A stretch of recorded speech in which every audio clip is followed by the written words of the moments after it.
నమస్తే, welcome to Rudra TV. ప్రస్తుతం Indian premier league season లో యువ బ్యాటర్ల దూకుడు చూస్తుంటే ప్రేక్షకులు కళ్లప్పగించి చూస్తున్నారు.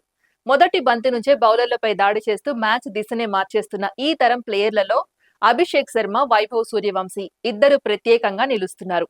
కేవలం 15 బంతుల్లోనే అర్ధశతకం సాధించి ఈ సీజన్ లో అత్యంత వేగవంతమైన 50 రికార్డును సంయుక్తంగా తమ పేరిట నమోదు చేయడం మాత్రమే కాకుండా వైభవ్ సూర్యవంశీ అదే ఘనతను ఒకే సీజన్ లో 2 సార్లు అందుకోవడం ఆయన దూకుడు ఎంత ప్రమాదకరమో చూపిస్తోంది.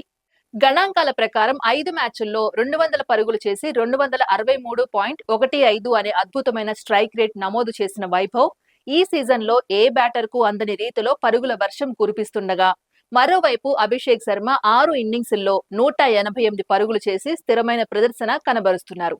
అయితే వైభవ్ ఎందుకు మరింత ప్రమాదకరమని అతని కోచ్ మనీష్ ఓజా వివరిస్తూ చెప్పిన అంశాలు చూస్తే ఈ తేడా స్పష్టంగా తెలుస్తుంది. మొదటిగా అతని సహజ దూకుడు. మొదటి బంతి నుంచే బౌలర్పై ఒత్తిడి పెంచడం ద్వారా గేమ్ ను తన వైపు తిప్పుకునే సామర్థ్యం, షాట్ల వైవిధ్యం, మైదానం నలుమూలల బంతిని పంపగల నైపుణ్యం వల్ల ఫీల్డింగ్ సెటప్ ని పూర్తిగా దెబ్బతీయడం, అతని పరుగుల వేగం, స్ట్రైక్ రేట్ ద్వారా బౌలర్ల రిథం ను పూర్తిగా చెదరగొట్టడం, మానసిక ఆధిపత్యం, ఎవరు బౌలింగ్ చేస్తున్నారన్నది పట్టించుకోకుండా వారిపై ఆధిపత్యం ప్రదర్శించటం, చివరగా అతని పరిమితులు లేని బ్యాటింగ్ శైలి. అభిషేక్ కొంతవరకు ఒక ప్యాటర్న్ లో ఆడితే వైభవ్ మాత్రం బౌలర్ కు ఏ లైన్ వేయాలో అర్థం కాకుండా చేయడం.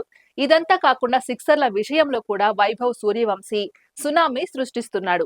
కేవలం 5 మ్యాచ్ల్లోనే 18 భారీ సిక్సర్లు బాది ఈ సీజన్ లో టాప్ హిట్టర్లలో 2వ స్థానంలో నిలవగా, అభిషేక్ శర్మ 17 సిక్సర్లతో అతని వెంటే ఉండడం ఈ ఇద్దరి మధ్య పోటీ ఎంత ఆసక్తికరంగా మారిందో చూపిస్తోంది.